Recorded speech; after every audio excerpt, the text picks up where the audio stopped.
Simulan na natin ang ating worship service para sa ating Panginoon. Page 159. Standing on the promises ng awiting para sa ating Panginoon.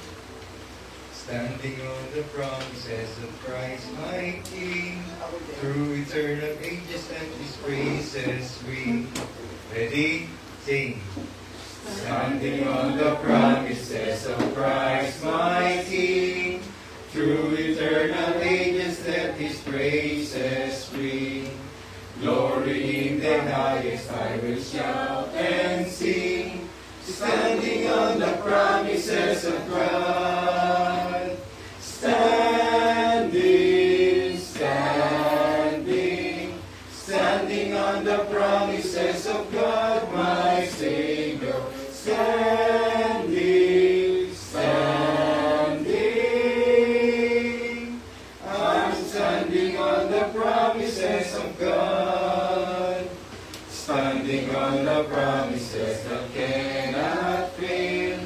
When beholding storms of doubt and fear assail, by the living word of God I shall prevail. Standing on the promises of God. Standing, standing, standing on the promises of God, my Savior. Standing, standing, I'm standing on the promises of God. Standing on the promises of Christ the Lord, bound to Him eternal like the love strong cord, overcoming daily with the Spirit's sword. Standing on the promises of God. Standing, standing, standing on the promises of God, my Savior. Standing, standing, I'm standing on the promises of God. Standing on the promises I cannot fall, listening every moment to the Spirit's call, resting in my Savior as my all in all. Standing on the promises of God. Standing, standing, standing on the promises of God, my Savior. Standing, standing, I'm standing on the promises of God. Amen. Next song, page 182. Stand up for Jesus. Stand up for Jesus, ye soldiers of the cross. Okay ba? Ready? Sing. Stand up for Jesus, ye soldiers of the cross. Lift high His royal banner, it must not suffer loss. From victory to victory, His army shall He lead, till every foe is vanquished, and Christ is Lord indeed. Stand up for Jesus, the trumpet call obey, for to the mighty conflict in this His glorious day. Ye that are men now serving against unnumbered foes, your courage rise to danger, and strength to strength oppose. Stand up for Jesus,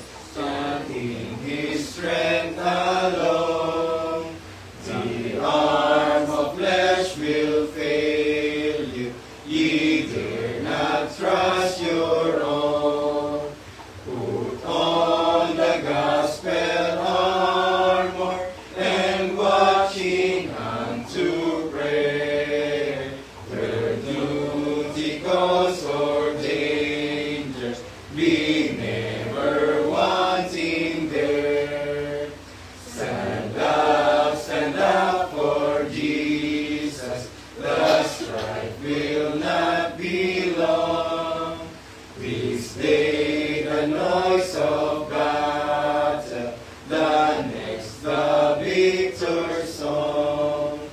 To him that overcometh, a crown of life shall be. He will the King of glory shall reign eternally. Amen. Tayo manalangin mga kapatid. Tayo manalangin mga kapatid. Ang maraming Diyos, pinakamakapangyarihan sa lahat, ang pagpagsanday sa inyo lamang sa Panginoon. Kaya lamang Panginoon, ang dakilang Diyos, ang soberanong Diyos, ang mga pamay at Tuhanang buhay na walang hinalagdanak po sa inyo, Panginoon. Salamat po sa araw nito. Thursday, Panginoon, ang araw niyo po, Panginoon, na pinagkalugin po sa amin upang kami, Panginoon, ay makarinig na yung salita at ang buhay at Tuhanang isang kalakasan ng aming puso at isipan, Panginoon. Salamat din, Panginoon, na kayo pong nagbukas sa Santa Rosa ng simbahan, Panginoon, ng binili po ng inyong katawan at dugo na aming Panginoon, inilagay niyo po sa inyong pong ilawan na ito, Panginoon. Salamat din, Panginoon, ang nabiling kami, Panginoon. Kami, Panginoon, na binigyan niyo ng biyaya, Panginoon, sapagkat kami ng kasalanan na binigyan niyo, Panginoon, ng pag-asa at buhay. Salamat, Panginoon, sa inyong pong salita na tanging buhay at katotohanan na siyang gumagabay sa amin sa araw-araw ng bumuhay. At ganoon din, Panginoon, salamat sa biyaya ng mga Espiritu at buhay at katotohanan na siyang nagbubukas at nagpapaunawa sa amin ng iyong salita, Panginoon. Patawarin niyo po kami sa aming mga pagkukulang, pagkakasama, pagkakamali ng mga tuwa sa araw-araw. Panalangin din, Panginoon, sa araw na ito, ang gabay ng Banal na Espiritu sa aming servant, Panginoon. Lalangin na walang laman na maangat, kundi kayong salita niyo lamang, Panginoon, at ganun din, Panginoon, sa aming mga tigapakinggan, Panginoon, ang pumasok sa aming puso at isipan, nagmais sa pamuhay, ang iyong salita, Panginoon. Dalangin din, Panginoon, sa mga kapatid na may sakit at may karamdaman, Panginoon, namin pong hinahabiling sa inyo ang kagalingan, Panginoon. At ganoon din, Panginoon, sa bawat church na pinakaluban niyo po ng biyaya, ang mga church, Panginoon, patuloy, Panginoon, lubago ang bawat isa, bawat membro, sa mga pastor at deacon na hindi pinapadalangin sa inyo ang kanilang pamilya, ang pamumuhay, Panginoon, ng bawat isa, Panginoon. Salamat po, Panginoon, na purihin kayo. Lahat po dalangin hiling, pasalamat lamang po sa inyo, Ama, sa tanging pangalan po ng Panginoong Jesus. Amen.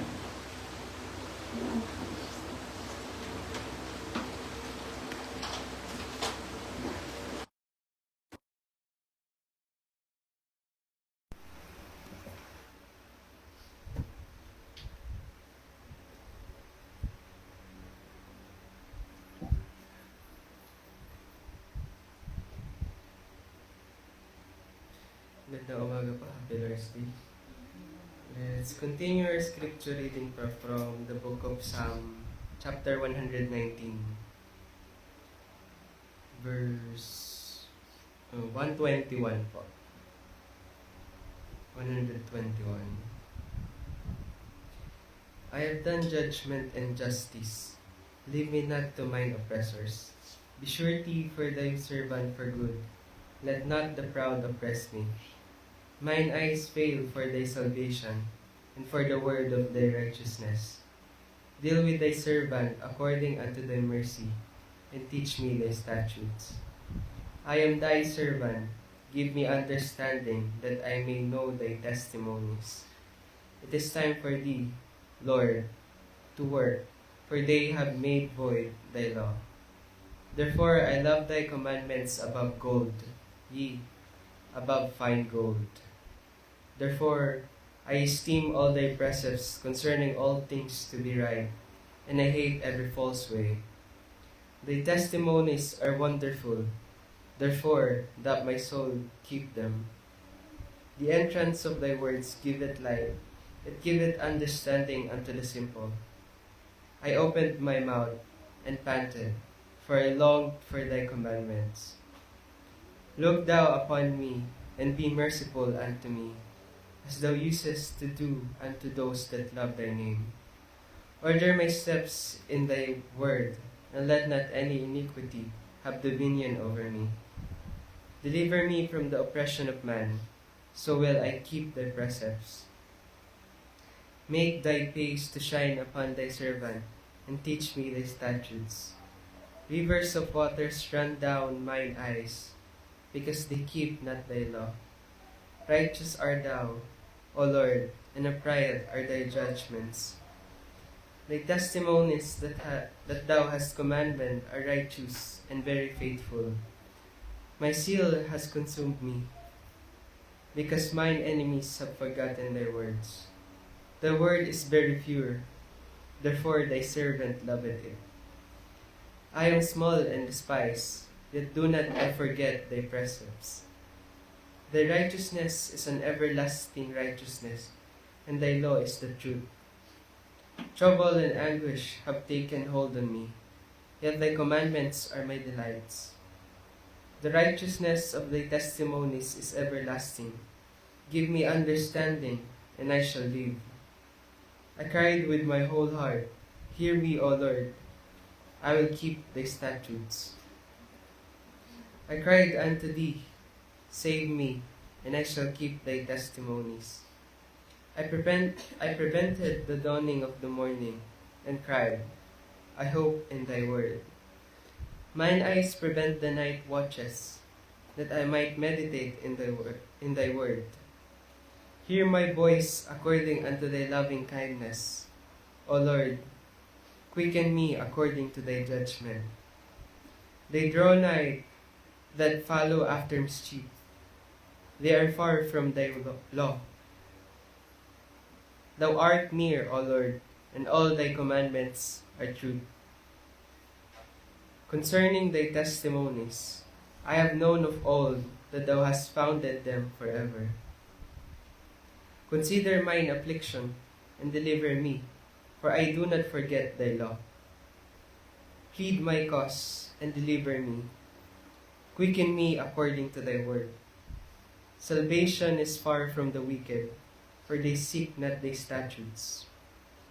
Great are thy tender mercies, O Lord. Quicken me according to thy judgments. Many are my persecutors and mine enemies, yet do I not decline from thy testimonies. I beheld the transgressors and was grieved, because they kept not thy word. Consider how I love thy precepts. Quicken me, O Lord, according to thy loving kindness. Verse 160.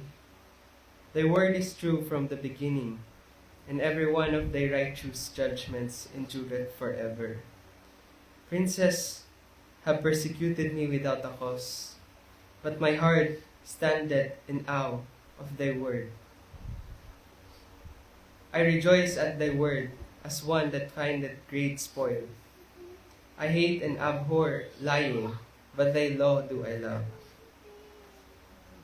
7 times a day do I praise thee because of thy righteous judgments. Great peace have they which love thy law, and nothing shall offend them. Lord, I have hoped for thy salvation, and done thy commandments. My soul hath kept thy testimonies, and I love them exceedingly. I have kept thy precepts and thy testimonies, for all my ways are before thee.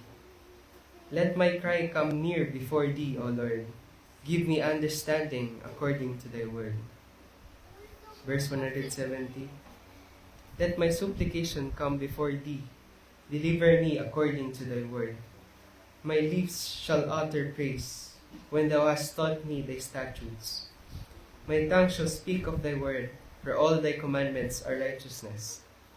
Let thine hand help me, for I have chosen thy precepts. I have longed for thy salvation, O Lord, and thy law is my delight. Let my soul live, and it shall praise thee, and let thy judgments help me. Last verse. I have gone astray like a lost sheep. Seek thy servant, for I do not forget thy commandments. Salamat po sa ating nabasa. Pagpalain po sa salita ng Panginoon.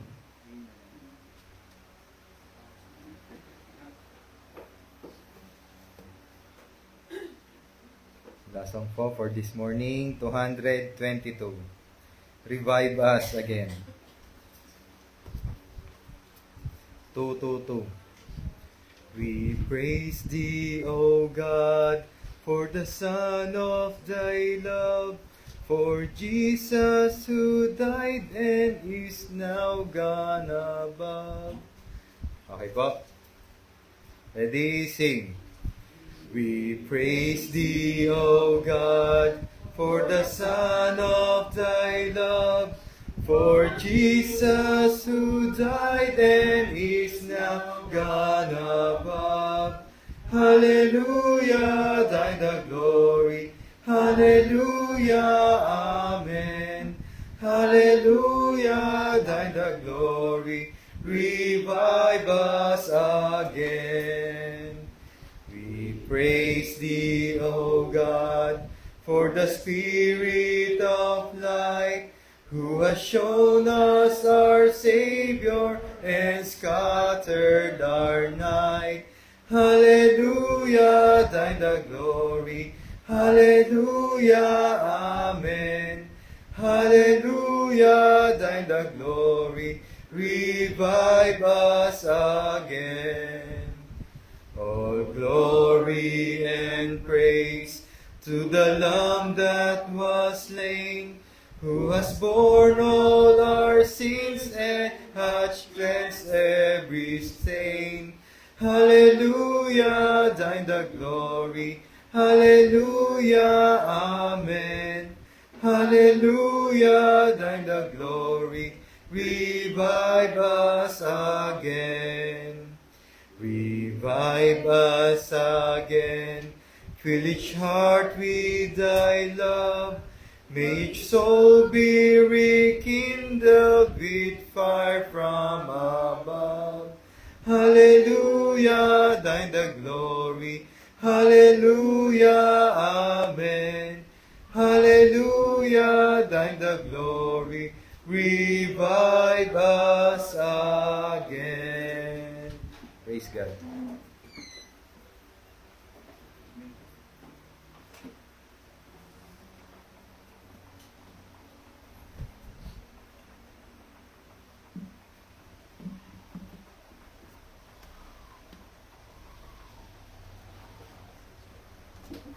Morning po. Good morning po sa inyo mga kapatid at Happy Lord's Day. Tayo po ay muling dadako sa ating pag-aaral ng salita ng Panginoon. Sa ating pong mga Bible ay ating pong buklatin ang Matthew chapter 18.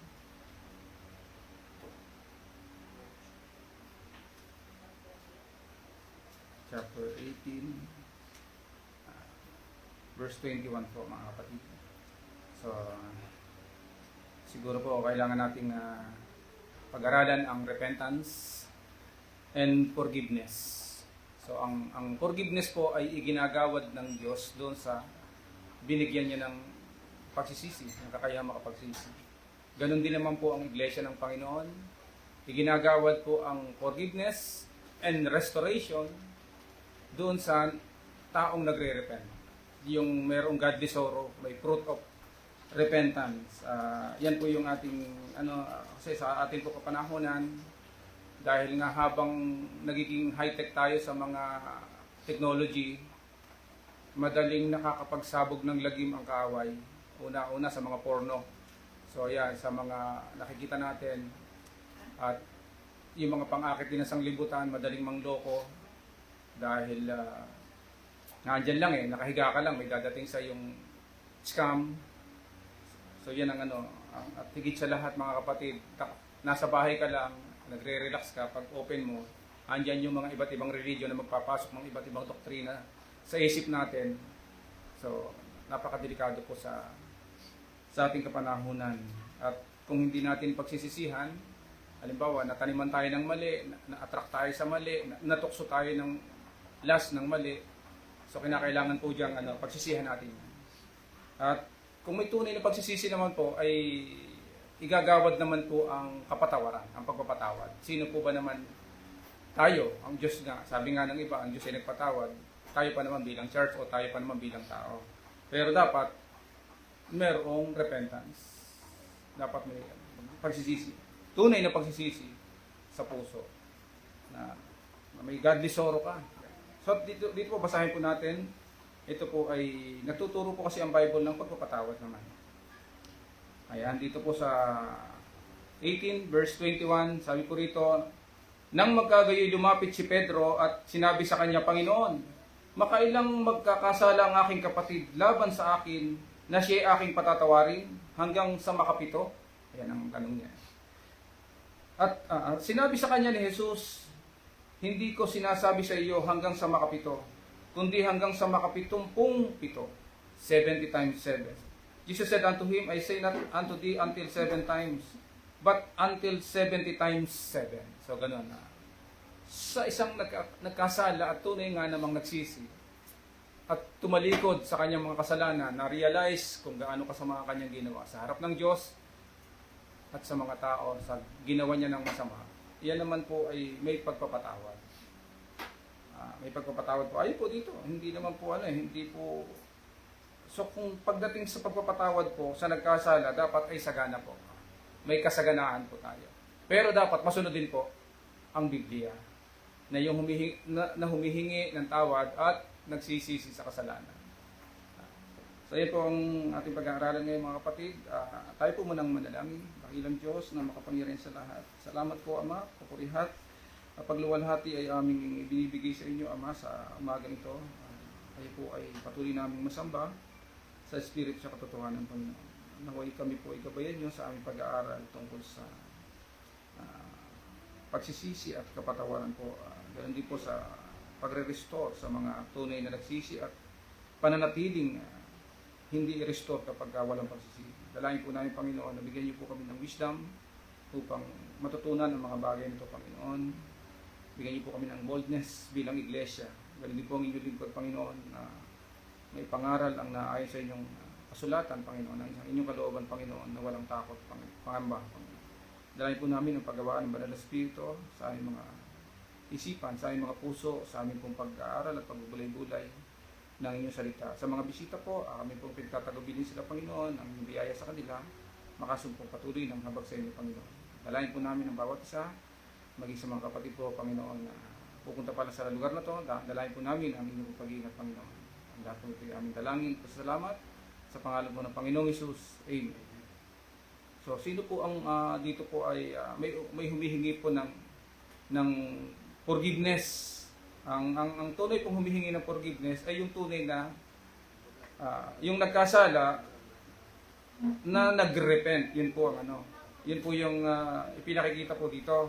Hindi po yung basta patatawarin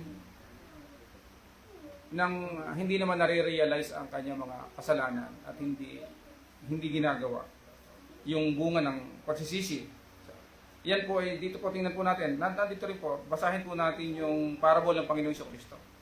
Dito po sa verse 23. Ang sabi po dito, therefore is the kingdom of heaven likened unto a certain king which would take account of his servant. Kaya't ang kaharian ng langit ay tulad sa isang hari na ibig na makipag-usap sa kanyang mga alipin. At nang siya'y magpasimulang makipaghusay, ay iniharap sa kanya ang isa sa kanya'y may utang na 10,000 talento. Tatapat palibhasa wala siyang sukat ibayad, ipinag-utos ng kanyang Panginoon na siya'y ipagbili, at ang kanyang asawa at mga anak, at lahat niyang tinatangkilik at nang makabayad upang makabayad. So dito po ay parang nagbibigay ng ng account yung mga servant. Ngayon meron po ditong may utang na hindi pa nakakabayad. So ang sabi po rito, datapat palibhasa wala siyang sukat ibayad. Sa verse 25, ipinag-utos ng kanyang Panginoon, ng amo niya, na siya'y ipagbili, kasi noon po ang mga time na yan, binibili rin po ang alipin. At ang kaniyang asawa at mga anak, at ang lahat niyang tinatangkilik at nang makabayad, para makabayad sa pagkakautang, siguro malaki. Dahil dito ang alipin ay nagpatira pa at sumamba sa kanya na nagsabi, Panginoon, pagtiisan mo ako at pagbabayaran ko sa iyong lahat. So, sa English po, the servant therefore fell down, nagpatira pa and worship him, saying, Lord, have patience with me, and I will pay thee all. Babayaran ko naman lahat. So yun ang sinabi ko niya. Hindi naman niya itinatanggi yung kanyang pagkakautang. At may pangako naman siya na magbabayad. Kasi kung hindi, napakalaki ng kailangan niyang ipinag-utos doon sa verse 25. Ito yung katubas ipagbili at ang kanyang asawa, sabi po rito, ipinag-utos ng kanyang Panginoon na siya ipagbili, pagbibili rin yung alipin, malamang nabili rin ito ng Panginoon niya, at ang kanyang asawa, mga anak, yun ang halaga, ang lahat niyang tinatangkilik, at ng makabayad. Tapos sabi rito, nagsumamo siya dahil dito ang alipin ay nagpatira pa at sumamba sa kanya na nagsasabi, Panginoon, pagtiisan mo o at pagbabayaran ko sa iyong lahat. So yun ang pangako na mayroong promise to pay yung amount na lahat po ang ganyan ang kanyang sinabi. So parang humihingi siya ng tawad at bigyan siya ng palugit, parang ganun. At sa habag, sabi po sa 27, at sa habag ng Panginoon sa aliping iyaon, ay pinawalan siya at ipinatawad sa kanya ang utang. Tingnan niyo po. Ganun po dahil nga sa hindi niya kayang bayaran, nagmakaawa sa kanyang Panginoon at nangako siyang babayaran naman niya lahat. Siguro, maghintay-hintay ng ilang panahon para makabayad. Ganyan talaga pagka tayo po ay nalulubog, talaga pong kukunin talagang lahat ng pinagkakautangan. But the servant, ito ang maganda dapat lumabas, ito yung parang grace. But dapat lumabas ang aliping, tama, dito sa 27, nabasa ko na po, nahabag ang Panginoon sa aliping yon, ipinatawad ang kanyang mga utang. Then ito po ang ito po yung masaklap dito, yung pagmamakaawa niya, nahabag talaga sa kanya ang kanyang Panginoon. Ipinatawad sa kanya ang lahat ng kanyang mga utang. Ang naging problema niya, ito, iba ang puso niya pagdating sa sitwasyon siya naman ang magpapatawad, ito. But the same servant went out, sa 28, but the same servant went out and found one of his fellow servants, which owed him 100 pence, and he laid hands on him and took him by the throat, saying, Pay me that thou owest. So, itong servant na to na pinatawad ng kanyang Panginoon sa kanyang mga pagkakautang, dumating naman yung time na meron din pala may utang sa kanyang kapwa niya alipin. At sabi rito sa 28, dapat lumabas ang alipin niyaon at nasumpungan ang isa sa mga kapwa niya alipin na sa kanya ay may utang na 100 denaryo at kanyang hinawakan siya at sinakal niya na sinabi, bayaran mo ang utang mo. Yan po yung Kaya't nagpatira pa ang kanyang, katulad ng ginawa niya doon sa kanyang Panginoon, kaya't nagpatira pa ang kanyang kapwa alipin at namanig sa kanya na nagsabi, pagtiisan mo ako at ikaw ay babayaran ko. Parang ganun din po ang pagkakasabi. Kung ano yung dialogue niya, ito rin yung sinabi, yung pangungusap ng kanyang alipin. And then sabi rito, at siya'y ayaw, at yumaon at siya'y ipinabilanggo hanggang sa magbayad siya ng utang. Tingnan niyo yung pagkakaiba ng naunang Panginoon. Yung lahat ng pagkakautang na napakalaki, kailangan ng ibenta lahat asawa niya, siya at saka lahat ng ari-arian. Pinatawad ng Panginoon. Tapos nung siya naman yung may pagkakautang sa kanya, ipinabilanggo niya. So parang hindi fair ang nangyari dito. Wala siyang, kasi talagang wala rin pala siyang pusong binago. Nagmakaawa siya para doon lang sa kanyang utang, pero pag siya ang mag-a-apply para sa iba nung ginawa ng kanyang Panginoon, hindi niya kaya. Kaya sabi ng Panginoon, hindi ko sinabi sa 7 beses, but 70 times 7. Nagtuturo ang Panginoon dito na pinatawad nga tayo ng Father sa ating mga pagkakautang, sa ating mga kasalanan. Parang pagkakautang yan Pinatawad tayo, wala na tayong bayarin sa Kanya. Binayaran ng Kanyang anak sa krus ng Kalbaryo. At ang pinambayad ay yung Kanyang banal na dugo para ako at kayo ay mabayaran sa ating mga kasalanan para tayo hindi magdusa doon sa apoy ng impyerno para bilago. Tinubos tayo ng Kanyang anak. Kaya wala na tayong utang. Ngayon, tayo namang tinubos at binayaran. Dapat, sabi ng Panginoon, maging sagana rin tayo sa ganung bagay. Kung gaano kasagana yung Father na ipinagkaloob yung kanya kaisa-isang bugtong na anak, hinayaan niya, niloob niya, itinakda niyang mamatay sa krus. Ayon sa kanyang sariling pasya para sa ating mga kasalanan. So yun ganun kita niyo, nagbigay ang Father ng ganun, para tayo mabayaran sa ating mga utang, sa ating mga kasalanan. Yun po sa utang lang ito Ngayon, then sabi po rito, ano nangyari doon sa hindi yung hindi walang pusong hindi sumusunod sa turo ng Panginoon, walang pusong bagbag na puso na kaya rin magpatawad. Sabi dito, so when his fellow servants saw that was done, they were very sorry and came and told unto their Lord, and all was done. So ito yung mga ibang servant, nakita yung ginawa ng servant na pinatawad ng kanyang Panginoon, yung mga kanyang mga atraso, nakita naman ang ginawa doon sa kapwa niya servant, itong mga alipin iba, nagsumbong doon sa tunay na Panginoon. Ang sabi rito, nang magkagay pinalapit siya ng kanyang Panginoon at sa kanya sinabi, ikaw na aliping masama, ipinatawad ko sa iyo ang lahat ng utang na yaon sapagkat ipinamamanik mo sa akin. Hindi bagat dapat na ikaw naman ay mahabag sa iyong kapwa alipin, na gaya ko namang nahabag sa iyo? Ayan. Ito po may kinalaman sa kasalanan po sa pagpapatawad ng kasalanan. Huwag niyo pong masyadong ililiteral to na may utang tayo, hindi tayo magbabayad, gagamitin natin to. Baka gamitin natin abusive itong talatang ito. Hindi po ganun ang ating tinatahak. Ngayon,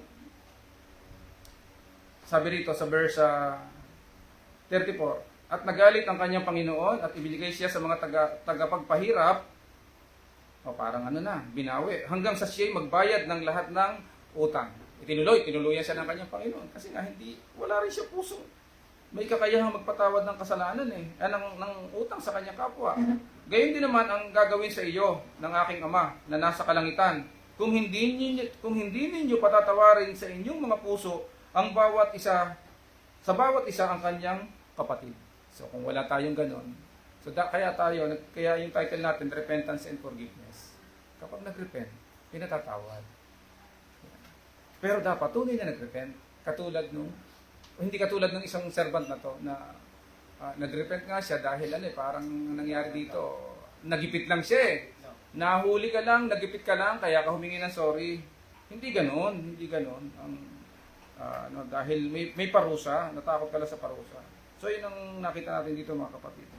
At siguro, bago tayo maggawad din naman ng ating pagpapatawad sa isang nagkasala sa atin, personal or congregation, sa church, susuriin muna natin kung karapat-dapat ng patawarin sa kanyang mga kasalanan. Katulad nung servant na to, na yung huling servant na talaga nagsisisi siya pero pinakulong pa rin. So hindi naman, magsusuri tayo. Kaya maingat po. Maingat na tinitingnan kung meron bang fruit of repentance. Kasi may mga kasalanan po, hindi na po sa personal, ito sa church, na po pwede tayong kung nagpapap up pa rin. Ibig sabihin ng nagpapap up, yung nagpapatuloy pa rin, di po ba yung nagpapap up, yung parang lumulobo, yung kumbaga sa tinapay, umaalsa pa rin. Kumbaga yung kasalanan, nagpapatuloy pa rin na ginagawa, hindi pinagsisisihan. So dapat, hino-hold muna yung forgiveness sa ganun. Bagamat naka-prepare ang church ng forgiveness, pero meron tinatawag ditong kinakailangang madil muna yung problema. Madil muna yung nagkakasala. Dito po sa 1 Corinthians chapter 5, tingnan niyo po dito. Ito po hindi ko salita. Kaya sabi dito, kasi sa ating kapanahunan po ay marami na talagang bumabagsak dito. Sabi po ni Apostol Pablo dito, ito po yung sa church. It is reported commonly that there is fornication among you, and such fornication as is not much so named among the Gentiles, that one should have his father's wife. So nung mga panahong una, sabi rito, nung time na yun, sabi ni Paul, sa kasalukuyan, nababalita na sa inyo may mga pakiapid at mga ganyang pakikiapid. At ang ganyang pakikiapid ay wala kahit sa mga hintil, na isa sa inyo ay nag-aari ng asawa ng kanyang ama. So ito po ay sa tingin ko ay maliwanag na itong nakarating na to kay Paul na sumbong or report, mga member po ito ng Church ng Corinto. Yan. Tapos, alam naman po natin na ang nagsumbong kay Paul, ang nag-report kay Paul ng mga problema na hindi masolusyonan ng Corinto from the house of Chloe. doon sa chapter 1 verse 11 kung ako nagkakamali ng 1 Corinthians. Yan, ito kasi isang sulat na may dalawang sumbungan dito, dalawang report. Isa doon naman sa mga tungkol sa pag-aasawa from chapter 7. So yan yung mga kailangang isettle ni Paul sa kanyang sulat. Dito naman sa chapter 6, 5, sumbong naman doon sa House of Chloe. Diyan ang galing yung report.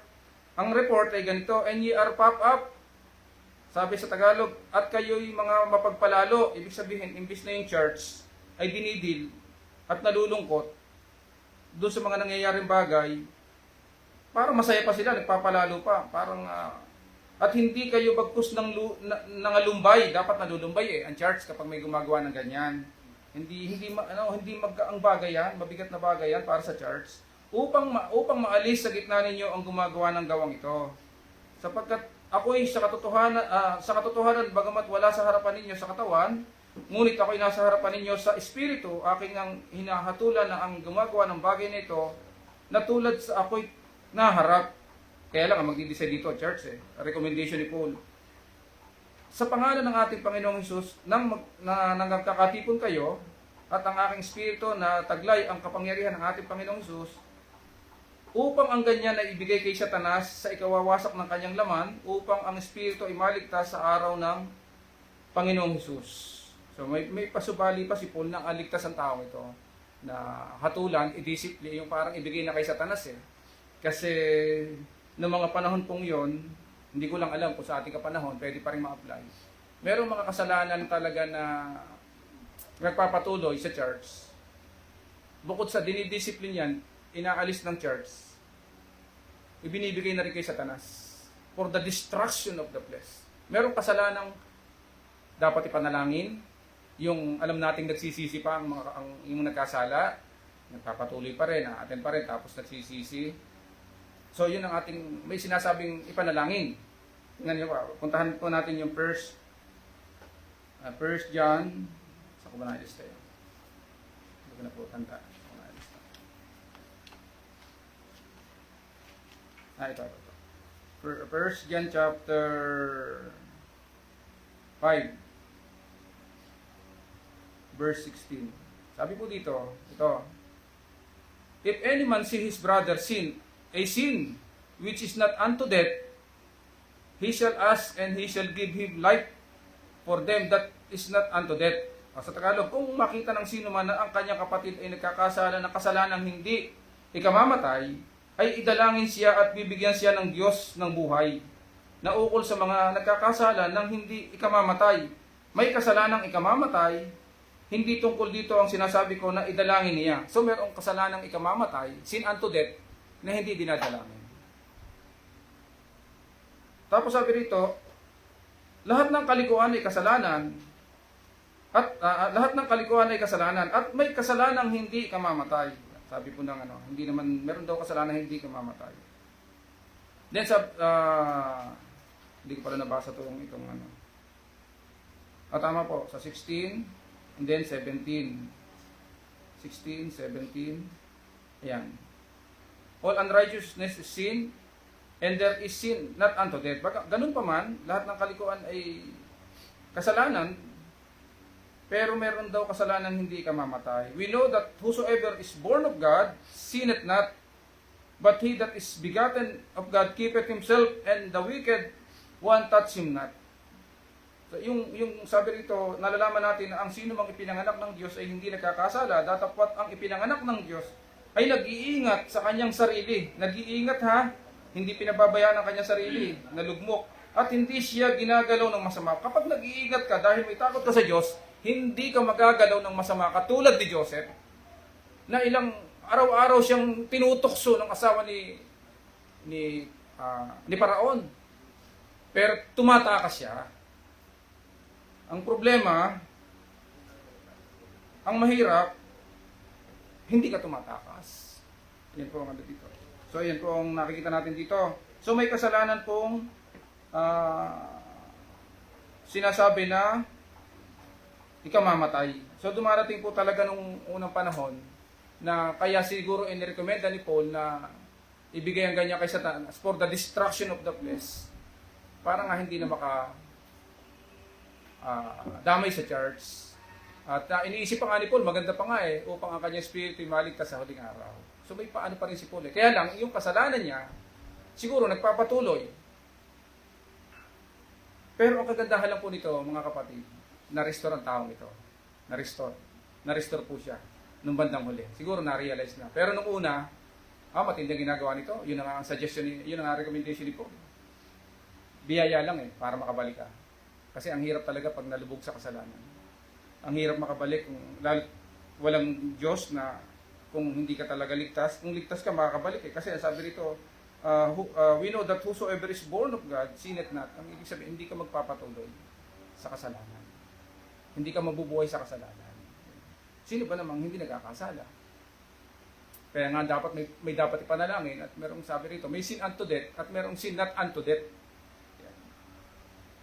Kaya nung panahon una, sa 1 Corinthians chapter 11, merong mga gumagawa nag-o-observe ng Lord's Supper na hindi karapat-dapat. Yung iba yung mga nangatulog na, anong ibig sabihin nun? Pinatay ng Panginoon. At yung iba naman ay nagkameron ng karamdaman. So yun po yung Kaya mag-iingat ang church. Yan. So, ngayon ang church po, ay kailangan mapagbantay po tayo sa ganyan mga kapatid. Kasi baka isa pa po rito, sa 1 Corinthians, sa Romans, Romans chapter 7, Romans chapter 7 verse 4. Ang sabi po rito, gayon din naman mga kapatid ko, kayo'y nangamatay rin sa kautusan sa pamamagitan ng katawan ni Kristo upang kayo makisama sa iba. Sa kanino tayo makikisama? Sa masama, hindi po, makisama sa iba, sa makatuwid bagay doon sa nabuhay kay Kristo na maguli upang tayo magsipagbunga sa Diyos, Ano yung bunga? Kabanalan po yun. But the fruit of the Spirit is love, long-suffering, meekness, self-control, faith, love. So yun po, Galatians chapter 5, verse 22 to 23 po yan. Mababasa niyo po yan. Hindi ko po sa ulado. Yan. So yun po. Sabi po rito ni Paul, ay gayon din mga kapatid ko, kayo nangamatay na rin sa kautusan sa pamamagitan ng katawan ni Kristo. Yun po yung nasa Galatians chapter 3, verse 10 to 13. Sa kautusan, tinubos sila ni Kristo na si Kristo ang naging sumpa sa ganang atin. Sapagkat nasusulat, sinusumpa ang ibinibitin sa punong kahoy. Ibinitin siya para sa atin Tumanaw naman tayo ng utang na loob. Gawin naman natin yung ating part.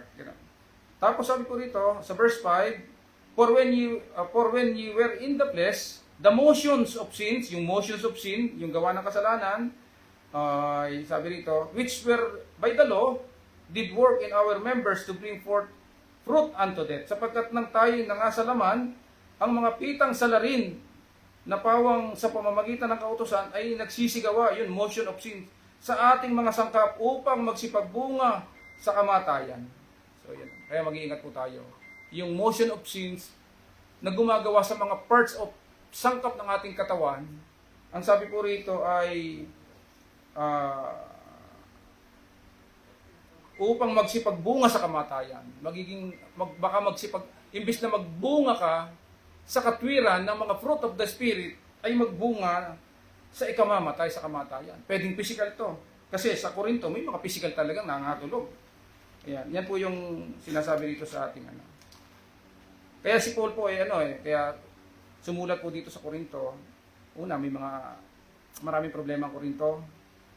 Sa mga churches, ganyan din po. Minsan nga sa pastor pa ang problema. Mga pastor pa, yung mga nangangaral pa po ang nagkakaproblema.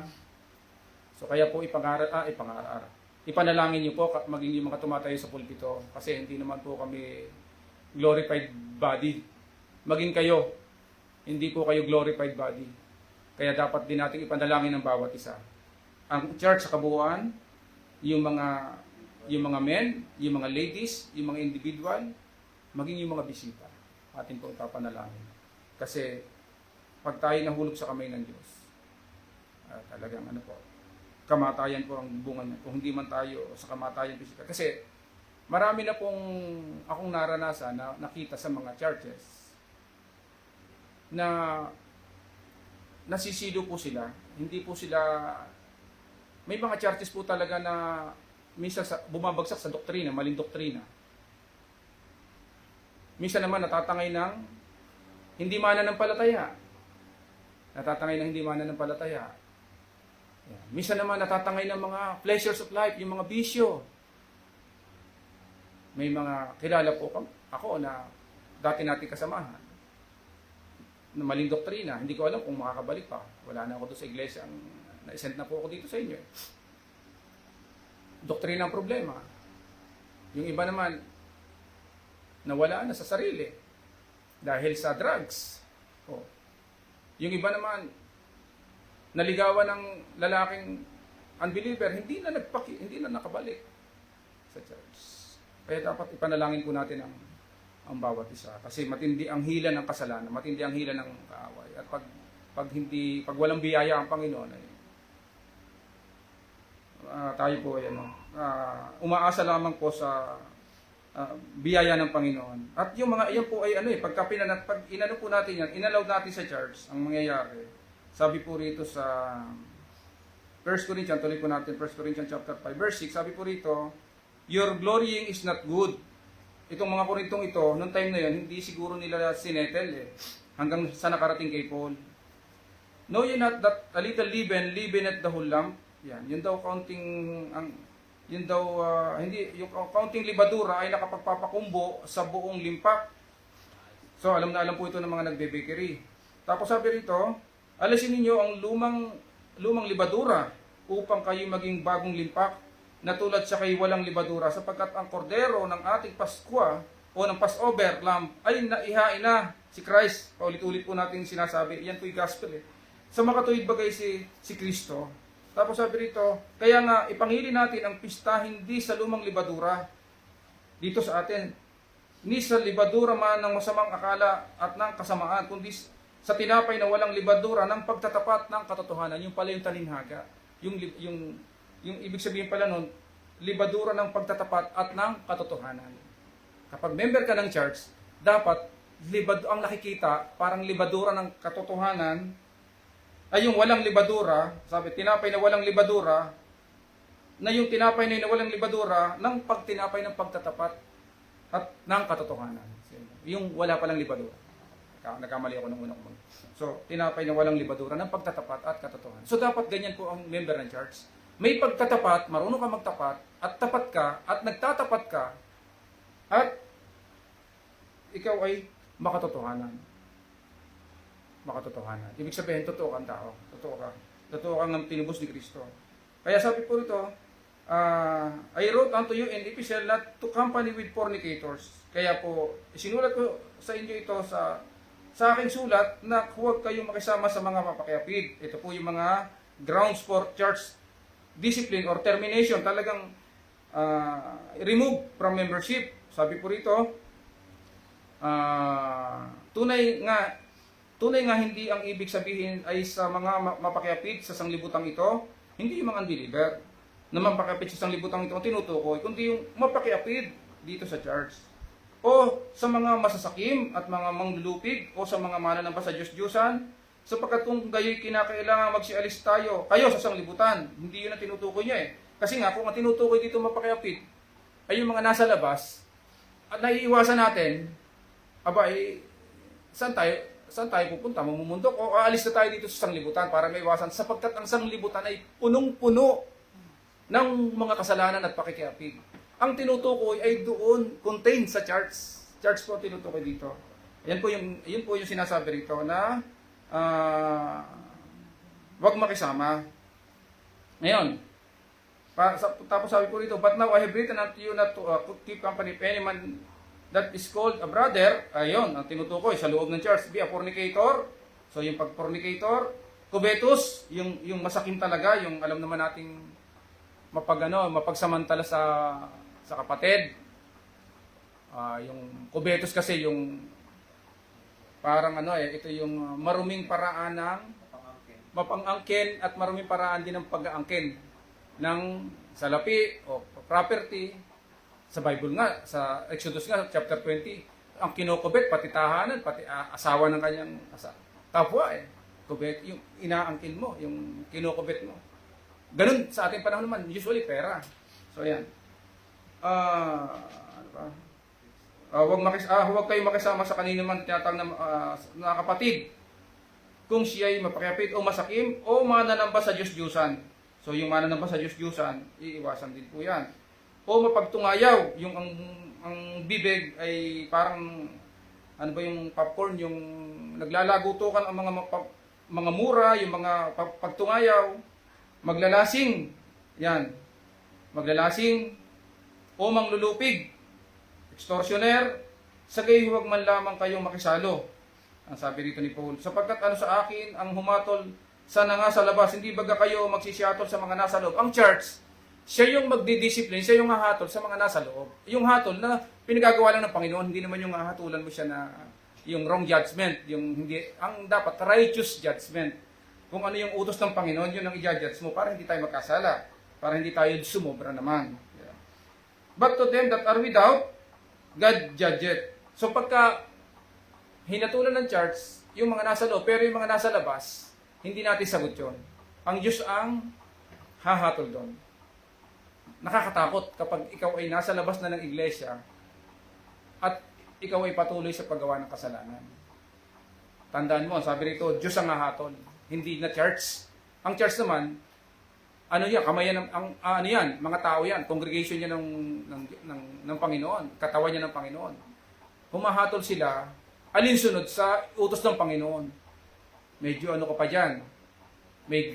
Pero pagka ikaw ay nasa labas na at patuloy ka pa sa paggawa ng kasalanan, Diyos ang hahatol sa'yo. Yan ang nakakatakot. Baka hindi ka napabalikin ng Diyos.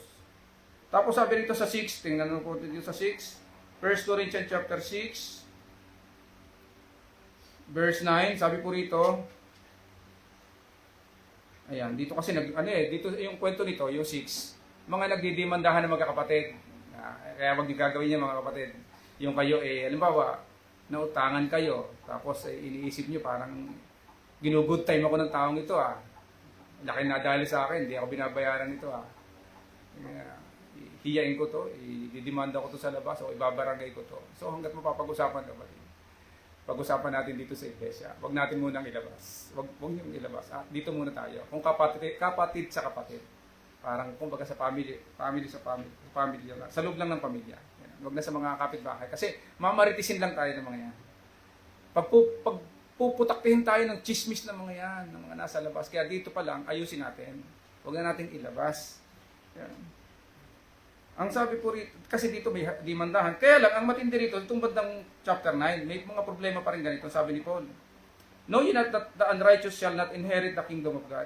Be not deceived, neither fornicators, nor idolaters, nor adulterers, nor effeminate, nor abusers of themselves with mankind. Hindi ba ganun yung nalalaman na ang mga liko ay hindi magsisipagmana ng kaharian ng Diyos?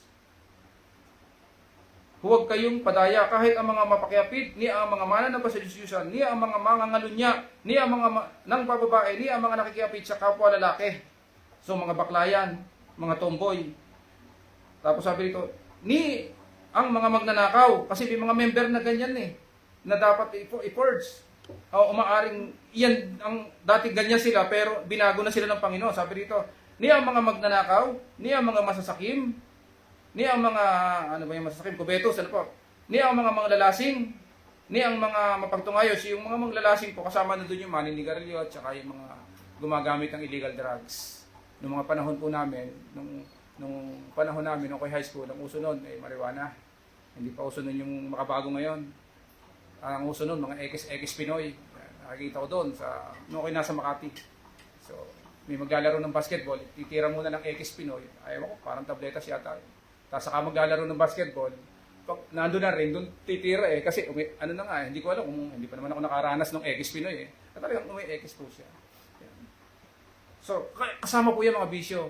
Nakakasira din po ng ulo yung bisyo. Yan. Yan po yung nakikita natin dito. Yung katulad din ng paglalasing. So, tayo po bilang mga... Kung tayo man inatukso minsan, yun po ay dapat minsan na lang. Kumbaga isang bagay na parang dinaanan na lang ng ating history. Hindi na po dapat maulit. Ayan. Ano pa po dito? Mapagtungayaw ni ang mga manglulupig. ay hindi magsisipagmana ng kahanan ng Diyos. At sabi rito, at ganyan ang mga ilan sa inyo. Sabi po ni Paul. At ganyan ang mga ilan sa inyo. Pero sabi po rito ni Paul, kasi baka bumabalik ngunit nangahugasan na kayo. So dapat nahugasan na tayo, mamuhay na tayo na talagang nahugasan ang buhay natin. Sabi nga, if any man be in Christ, he is a new creature. All things are passed away. Behold, all things are become new. Nasa 2 Corinthians yata po yun. Hindi ko lang alam. 5:14, 5:7. Ngayon, yun po ang sabi dito, hinahugasan na kayo. Alam naman natin ang pinanghugas sa atin, hindi naman tubig sa plangganang may sabon, kundi dugo ng mahalagang dugo ng ating Panginoong Kristo. And then, but ye are justified in the name of the Lord. Inaring ganap na tayo, pinawalang sala na tayo. Hinugasan na nga tayo, pinawalang sala na nga tayo. Yan po ang sinabi rito. Inaring ganap na kayo sa pangalan ng Panginoong Kristo at sa Espiritu ng ating Diyos. So yun ang katatayuan ng Korinto na may mga problema sila at ito yung mga kasalanan na ginagawa ng mga taga-Korinto na kung ipagsisisihan naman ay may forgiveness naman, may kapatawaran naman pag napagsisihan. So yan po yung mga grounds para ma-terminate ang membership sa church. Yung idolater, extortioner, pati pala yung railer, yung panira, yung patuloy na panunungayaw, ano po ba yung mapag-alipusta sa kapwa. Yes, yan. Yan po. Drunkard, kasama ng mga cigarette smoker. Lahat yan ay moral offenses, ground for termination ng mga kapatid ng church. Kaya magmi-meeting dyan pag may marong ganyan. At sila rin kasi ang po pwedeng magbalik sa future ng church. Wala po yan sa akin. Wala yan sa kapangyarihan o sa authority ng isang pastor ang magtanggal sa iglesia ng sino mang member. Wala. Pag ako'y may tinanggal sa inyo at ako'y kinausap at natanggal kayo ng hindi alam ng membership, pwede nyo akong tanggalin dahil mali ginagawa ko. Pwede nyo akong disqualify.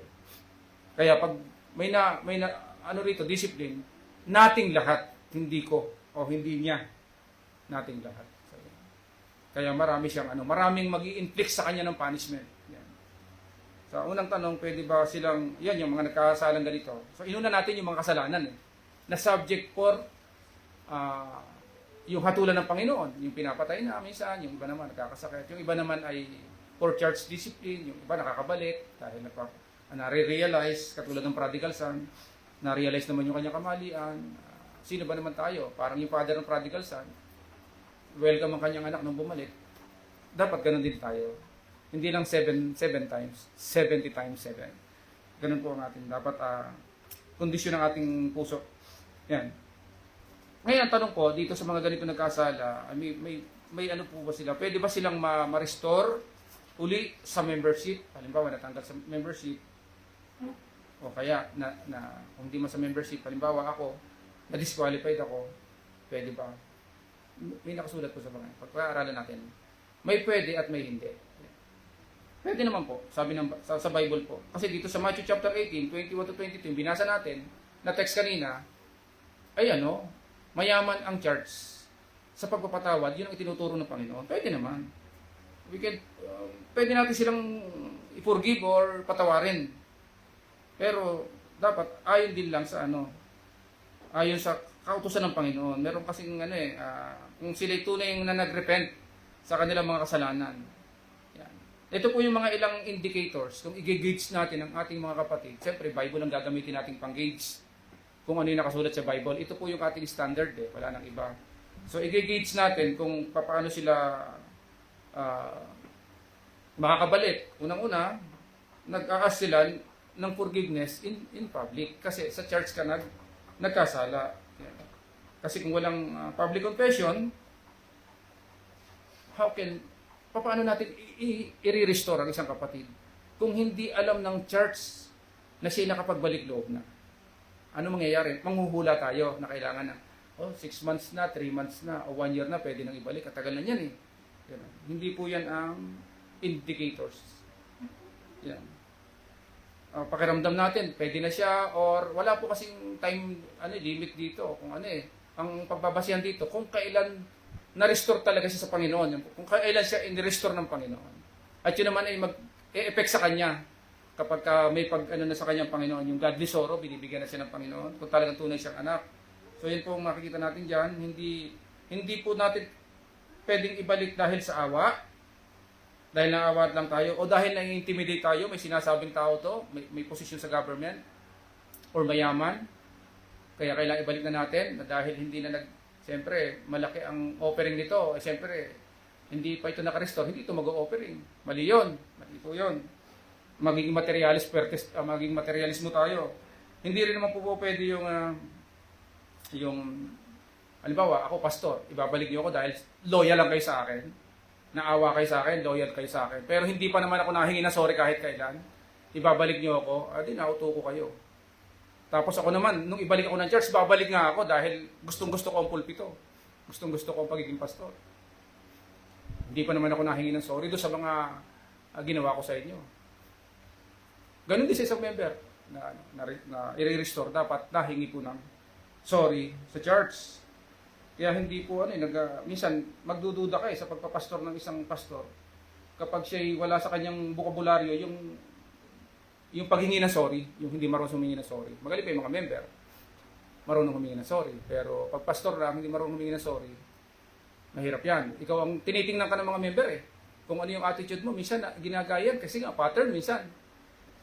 Kaya minsan pagka ang pastor ay medyo mayabang, ang mga member ang yayabang, kala mo kung sino marunong. Kala mo ang gagaling sa Bible. Kahit kapwa pastor, kahit mga pastor gustong magaling pa siya Mali po 'yun. Kasi nakukuha 'yun sa nagtuturo. Nakukuha niya yung style. Hindi rin naman ganun kumbaga sa tinapay ampaw naman. Oo. Kasi kung humble ka, hindi ka dapat laging magaling. Yan. So minsan nakukuha rin po 'yun sa nagtuturo. Pagka ang nagtuturo ay yun ang attitude, na ipapasa po yun Kasi ang trabaho talaga ng pastor, magpasa ng turo at saka ng example. Ay, ang example na naipasa ay mali. So yun po ang nakikita natin dyan. So dapat may indicators po tayo para sila patawarin. Fruit of repentance. Tingnan po natin yung mga fruits. Kailangan po makita natin to. 2 Corinthians chapter 7. Yan. Verse 9, tingnan po natin. Ito po yung mga kailangan makita natin. Sabi po rito, ngayon nagagalak ako hindi dahil sa inyong pagkalumbay, kundi dahil sa inyong mga pagkalumbay na ikapagsisisi, sapagkat kayo pinalumbay sa paraang ukol sa Diyos. So pinalumbay sa paraang ukol sa Diyos. Ito yung i-restore natin. Ito yung ibabalik natin sa pagiging pastor. Ito yung ibabalik natin sa pagiging deacon. Ito yung ibabalik natin sa pagiging preacher. O ibabalik natin sa pagiging member uli ng church para ma-restore siya. Ayan. Now I rejoice not that you were made sorry, but that ye sorrow to repentance. For you were made sorry after a godly manner, that ye might receive damage by us in nothing. For godly sorrow, sabi po rito, dapat meron dito, for godly sorrow worketh repentance to salvation, to be repented of, but the sorrow of the world worketh death. Yung sorrow, ang kalumbay ang ayon sa sanglibutan ay ikamamatay. Hindi yun ang i-restore. Baka lang yun, tawag doon, nag-iinarte lang, nagsisimpa-simpatiyahan lang. Pero ang ibabalik natin, itong godly sorrow worketh repentance to salvation. Kung sa mga sa mga church member naman, yung may godly sorrow ka. Nalulumbay ka sa yung ating mga maling ginawa, nare-realize na po natin na mali yun. Yun po yung hindi naman mahirap ibalik kapag nakita. At ang makakakita po niyan ay ang church sa kabuuan. Sila po ang magde-decide bilang independent at congregationalist or democracy. Church po ang may kapangyarihan dyan na magbalik ng deacon, magbalik ng pastor, ng preacher, or ng discipline member. Ang pastor po, member din po ng church yan, nadi-discipline din po yan. Kapag nahulog sa fornication ng pastor, kahit humingi ako na sorry ngayon, tiwalag niyo ako. At tawag dito, disqualified, dalawa ang akin na wala. office at membership. Yan. Kasi mabigat po yan eh. Kaya dapat meron pong tinatawag na fruit of repentance. Yun po yung indicators na makikita natin na nagsisisi. Ganun rin po yung sinabi ni Paul. Isa pa po yung about sa fruit of repentance. Acts chapter 26 verse 20. Sabi po rito, but should first unto them of Damascus and out at Jerusalem and throughout all the coast of Judea, and then to the Gentiles, that they should repent and turn to God and do works meet for repentance. Na magsigawa ng mga gawang karapat-dapat sa pagsisisi. Yun yung kinakailangang makita ng church, yung mga gawa. Kasi yung kanyang puso, hindi naman natin kita eh. Diyos ang nakakakita nun eh. Yung mga gawa, yung na-expose, yung nagmamanifest sa isang tunay na nagsisisi.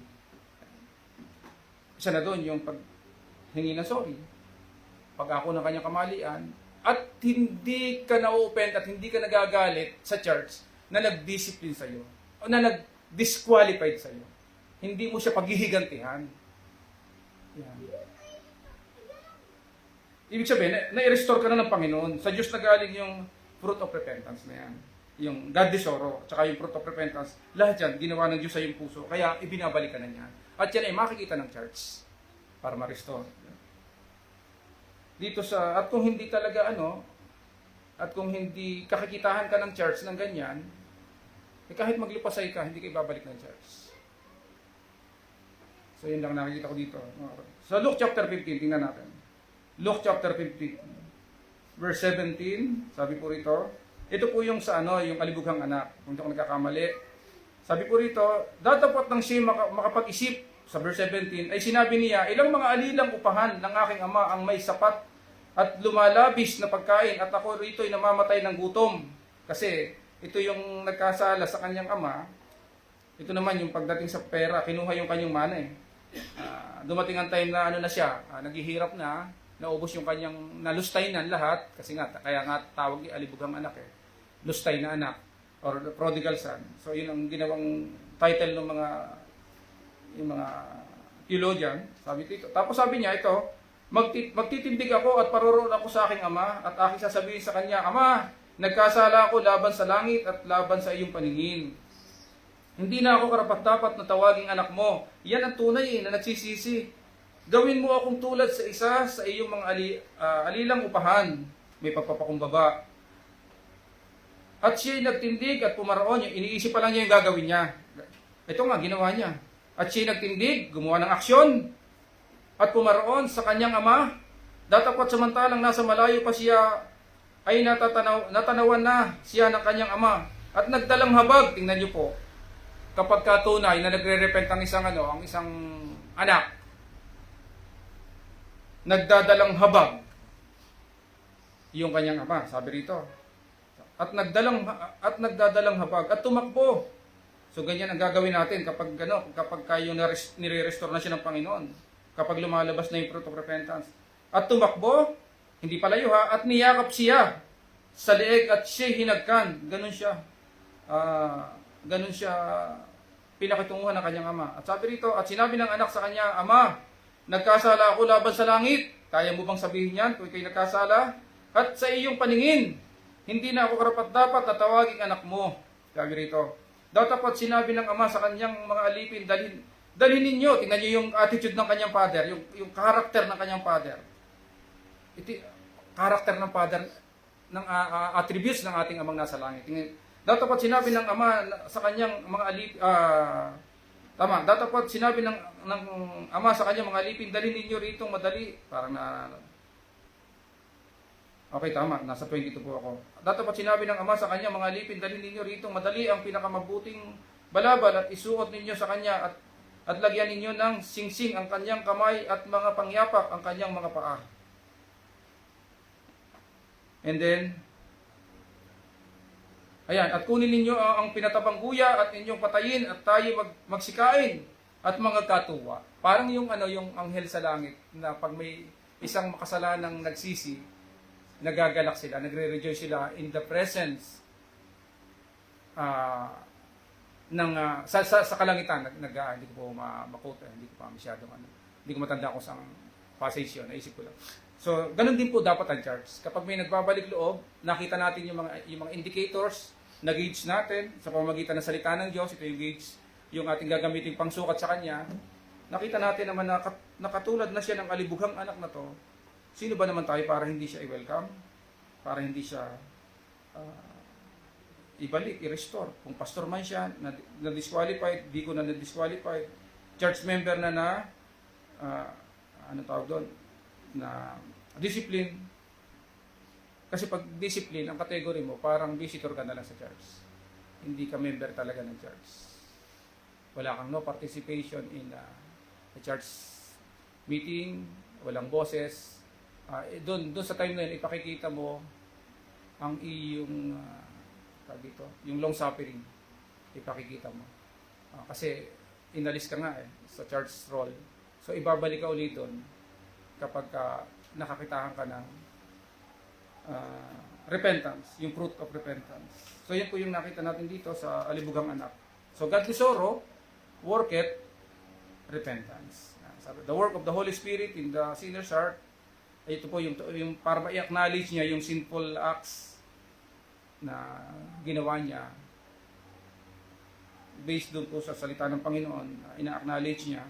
So ito po naman yung pwedeng i-restore. Ito, ganito po, sabi po rito, 2 Timothy, pag sinaway mo, kapag kinausap mo, restorable na siya, yung pwede siyang, may pag-acknowledge siya. 2 Timothy chapter 2 verse 24. Sabi po rito, ang alipin ng Panginoon ay hindi nararapat na makipagtalo, kundi maamo sa lahat sapagkat sapat na makapagturo, matiisin, na sawaying may kaamuan ang mga nagsisi sa lansang, baka sakaling sila'y pagkalooban ng Diyos ng pagsisisi sa ikaalam ng katotohanan.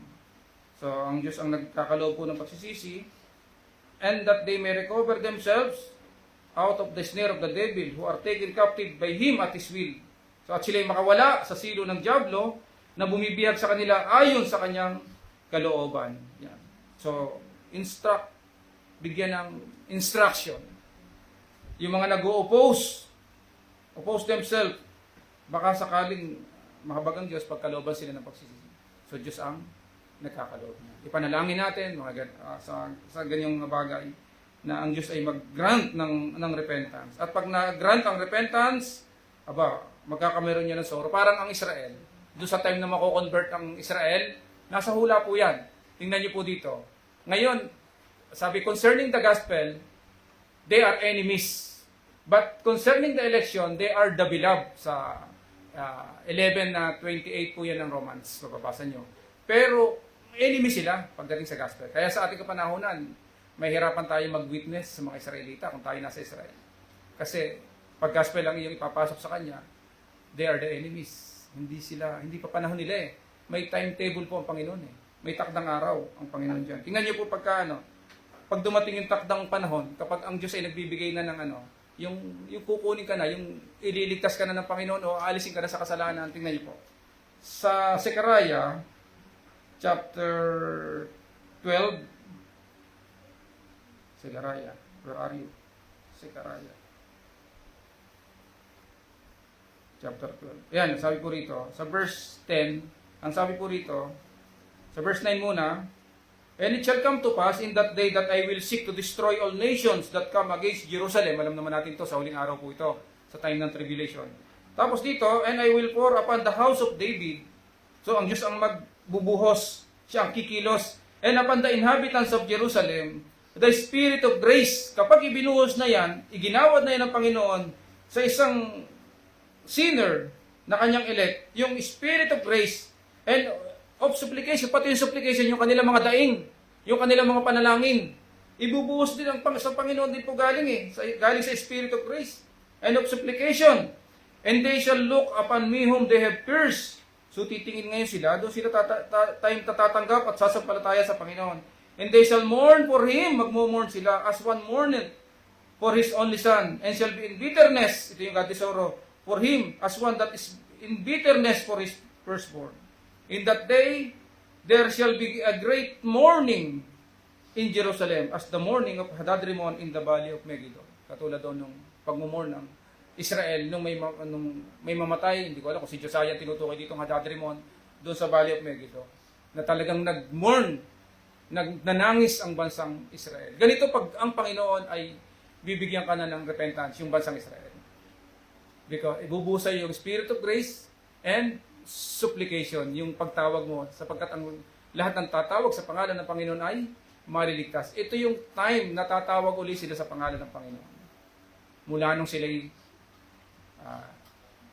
naging blind, ito na yung time na makakakita sila. And they shall look, mawawala na yung bulag nila on Him, sa Kanya na titingnan nila yung kanilang inulos. At sila yung magkakameron ng mourning, godly sorrow. Katulad ng pagtangis nila doon sa Valley of Hadadrimon, nung tumangis po sila doon. Hindi ko po alam kung sino itong si Hadadrimon na tinangisan. Hindi ko alam kung sa katauhan ni Josiah, kasi tumangis din po ang Israel. Ang Judah kay Josiah, nung mamatay siya. So, merong mourning, merong yung may magtangis sa kasalanan, merong godly sorrow, yung kalumbayan na ibinibigay ng Diyos sa isang nagsisisi. Yan po yung nakita natin. Katulad ni David. Si David, nung kausapin ni Nathan, na-realize niya yung kanyang maling ginawa. Nung una nga, dumidepensa pa siya eh. Kailangan, parang gusto niya kastiguhin yung taong yun. Na gumawa ng masama dun sa may-ari ng nung isang tupa o iyon na lang ang kanyang pag-aari, kinuha pa. So dapat mamatay ang taong yan, sabi ni David. Pero sabi ni Nathan sa kanya, thou art the man. Ikaw yung taong yon na tinutukoy ng talinhaga ko ng aking parable. Ikaw yon. So yun ang sabi ni kaya si David naman, nung marinig yon, tumangis si David, di po ba? Nado po yun sa 2 Samuel chapter 12 verse 13. Nagtumangis si David. Kaya nga nung sumulat siya ng Psalms, bagbag na bagbag po si David. Ganito po, tingnan niyo po pagkasulat niya sa Psalms 51. Kanya po ito, Psalms of David po ito. Psalms 51. Yan, verse 1. Sabi po rito, yan, si David po yun. Psalms of David po ito. When Nathan, sabi po rito, nung nag-explain, when Nathan the prophet came unto him after he had gone in to Bathsheba. Hindi po ito kasama sa verse, ito po yan lang. Ito, sabi po ni David, have mercy upon me, O God, according to thy loving kindness, according unto thy multitude of thy tender mercies, blot out my transgression. Pinabablot out, nakikiusap si David na i-blot out o kaawaan ay pinawi mo ang aking mga pagsalansang. Sa Tagalog po, maawa ka sa akin. Yan ang attitude ng isang nagsisisi. O Diyos, ayon sa iyong kagandahang loob, ayon sa karamihan ng iyong malumanay na mga kaawaan ay pinawi mo ang aking mga pagsalansang. Hugasan mo akong lubos sa aking kasamaan, sa Diyos magpapahugas, para ikay makarestore. At linisin mo ako sa aking kasalanan. Sabi so Diyos ang makapaglilinis niyan. Ang tinitingnan lang diyan ng tao, ng church, ay yung fruit, yung manifestation. Sapagkat kinikilala ko ang aking mga pagsalansang, yan si David, may pagkilala sa kanyang mga kasalanan, at ang aking kasalanan ay laging nasa harap ko. Laban sa iyo lamang ako nagkasala sa Diyos, at nakagawa ng kasamaan sa iyong paningin, upang ikaw ay ariing ganap pag nagsasalita ka at maging malinis pag humatol ka. Ang Diyos, malinis talaga siyang humatol. Tapos sabi rito, narito ako'y inanyuan sa kasamaan at sa kasalanan ay ipinaglihi ako ng aking ina, pati yung kanyang kabataan. Narito ikaw ay nagnasa ng katotohanan sa loob na sangkap, at sa kubling bahagi ay iyong ipinakilala sa akin ang karunungan. Linisin mo ako ng hisopo at ako'y magiging malinis. Hugasan mo ako at ako'y magiging lalong maputi kaysa niebe. Pagparinggan mo ako ng kagalakan.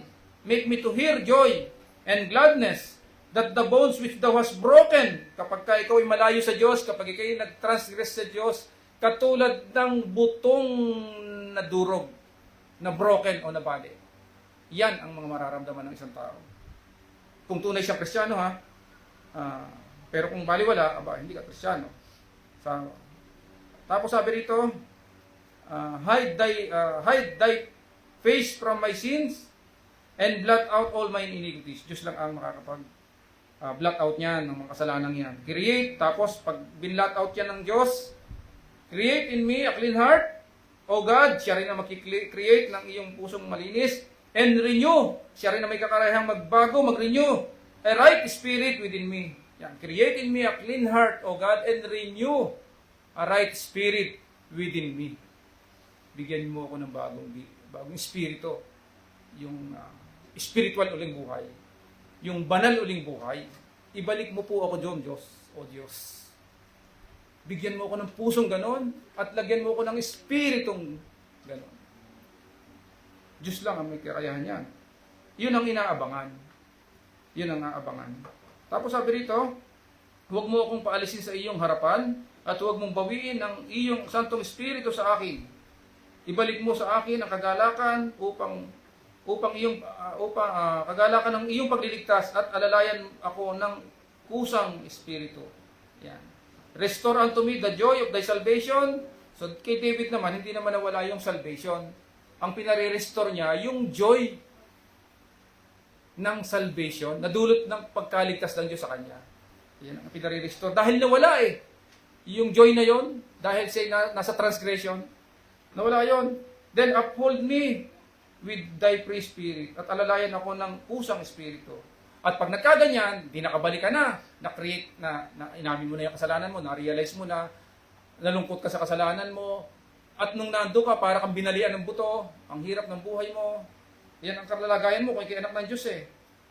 Kasi yun ang pagpalo ng Diyos. Ngayon, nagpaparestore si David. At pag binigyan ka na ng Diyos, na-restore ka na, at binigyan ka na ng bagong puso, create in me a clean heart, and renew a right spirit within me, then, ito ngayon, babalik ka na uli sa gawain. Makakatulong ka na uli.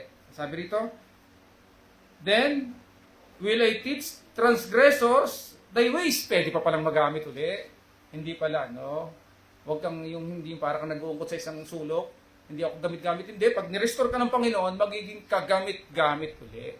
Hindi ka man maging pastor o deacon o preacher, as a church member, magiging kagamit-gamit ka uli kapag Diyos ang nag-restore sa iyo. Then will I teach transgressor thy ways? Yun uli, gagawin uli niya yun.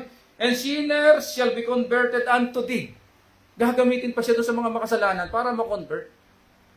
Gagamitin. Diba? Ang ganda po nun pagka ang Diyos na ang nagre-restore. Yan po yung katotohanan sa Bible na kapag may repentance, may forgiveness. Una sa Diyos, patawarin ka ng Panginoon, makikita yan ng congregation, patatawarin ka rin, i-restore ka rin nila. Pero dapat i-investigate po muna yung sa mga ganyan, parang kumbaga sa may careful examination or verification to discover facts, truths needed for his restoration po. Yan po ang gagawin natin para nag-iimbestiga ka muna kasi madadamay po ang kalahatan. Katulad po ni Achan, si Achan hindi na-restore. Kasi nga, si Achan, nasukol, kaya umamin. Kaya pinatay na rin siya ng Panginoon. At hindi lang siya, pati ang kanyang buong angkan. Pinatay ng Panginoon. So yun po yung nangyari kay Achan. Kasi, nag-imbestiga po siya, marunong mag-imbestiga si Joshua. Kasi si Joshua, man of faith yan. And then, man of courage yan. Hindi yan yung sampay bakod na lingkod ng Diyos na yung kaya mong itumba. Hindi. Ano yan? Meron niyang ni Moises. Parang kumbaga sa atin, may ordination yan. Pinatungan ng kamay ni Moses yan si Joshua. Kaya yan, meron siyang, ang tapang niya, galing sa Panginoon. Kaya dito sa Joshua, tingnan po natin. Marunong pong mag-investigate si Joshua. Joshua 7:12. Tingnan po natin. Ayan. 7 verse 12. Sabi po rito, therefore, the children of Israel could not stand before their enemies. So, hindi sila manalo sa giyera, sa battle, sa kanilang mga kaaway. Kasi nga, merong Achan sa congregation. Hindi pa nila nadidiscover Kaya sila natatalo. At sabi ko rito, therefore the children of Israel could not stand before their enemies, but turned their backs before their enemies, because they were accursed. Neither will I be with you anymore except you destroy the accursed from among you. So kinakailangan mapalabas at ma-destroy yung accursed thing na nasa gitna ng congregation. Yan. Then, nag-imbestiga si Joshua, sa 13, up, sanctify the people, and say, sanctify yourselves against tomorrow, for thus saith the Lord God of Israel, there is an accursed thing in the midst of thee, O Israel. Thou canst not stand before thine enemies. Hindi ka makatayo kaya hindi ka manalo. Until you take away the accursed thing from among you. Magbabagsakan ang Israel hanggat yung accursed thing na kinuha ni Achan ay naandoon, kinakailangan. At pati si Achan na kumuha ng accursed thing, na nagtago, na accursed na rin, na isumpa na rin, na pinatay na rin ng Panginoon.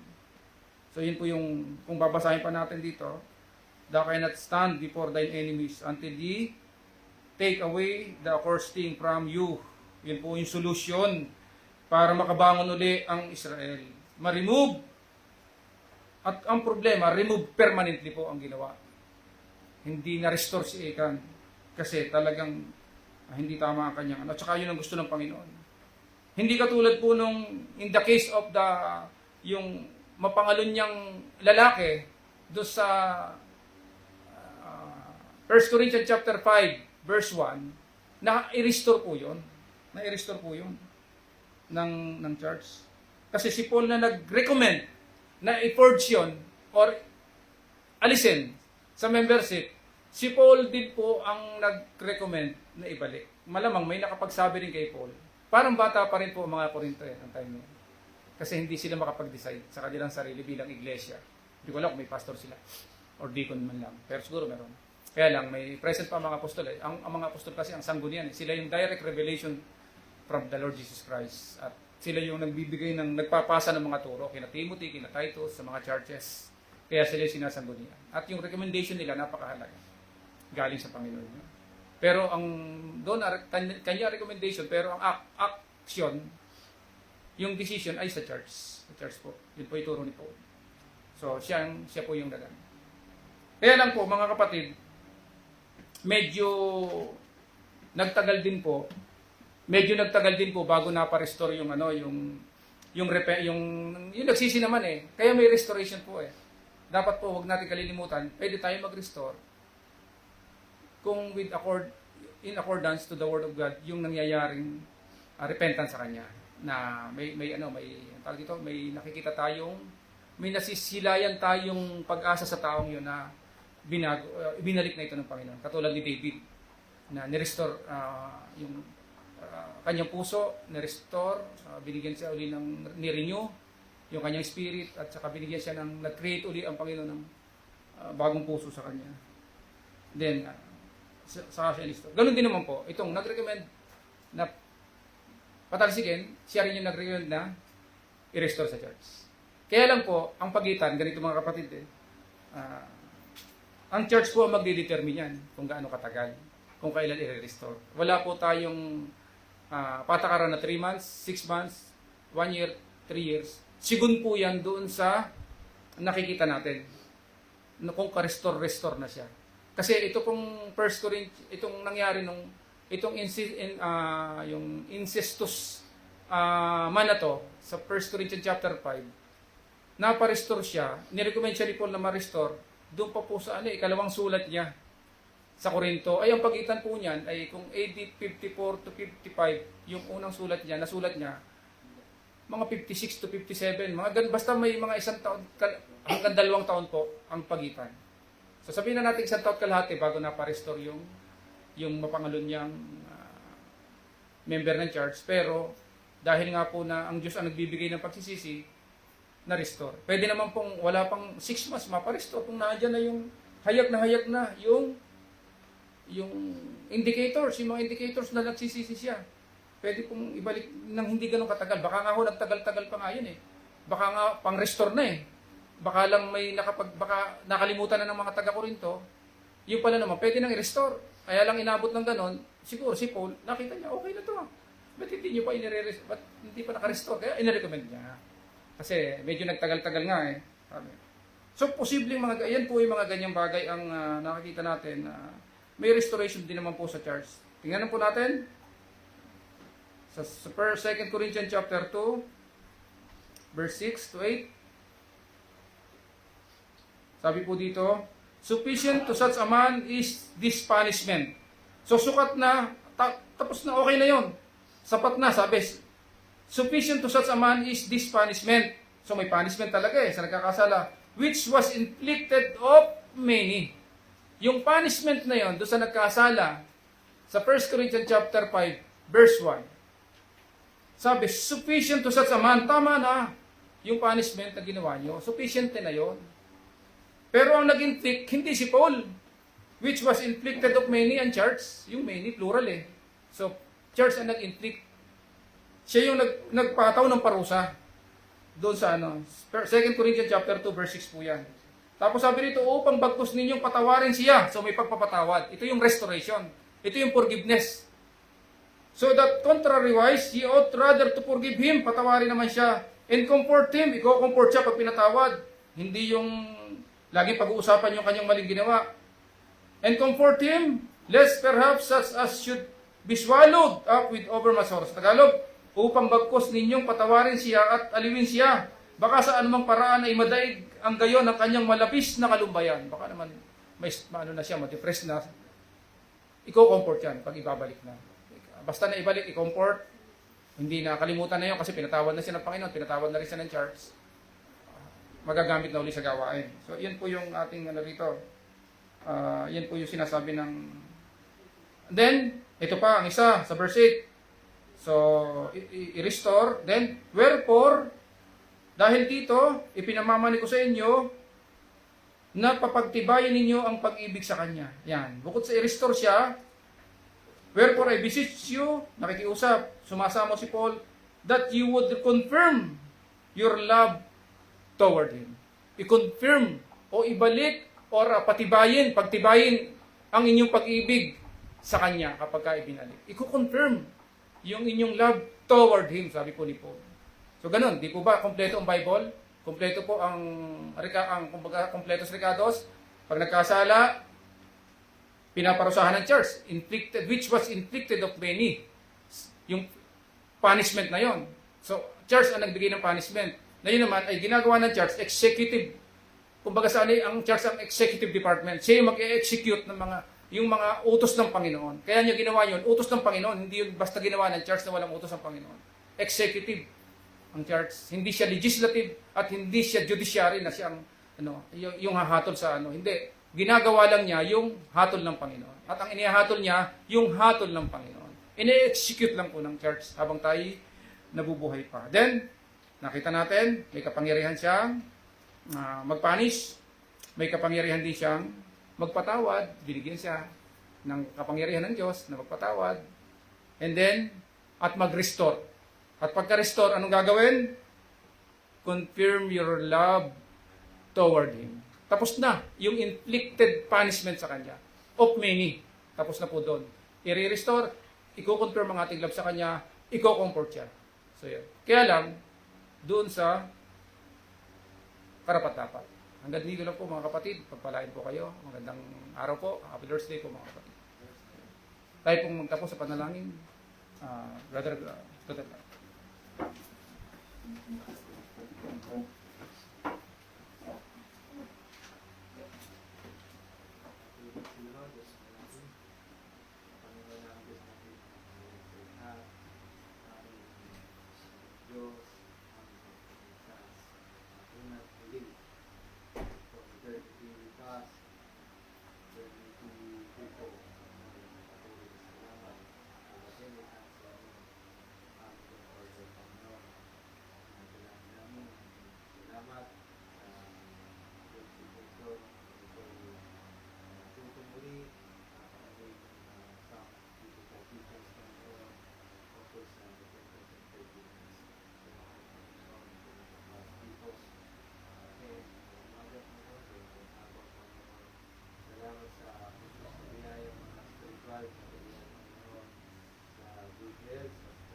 pagsubok nito, mga kahirapan na dinaranas.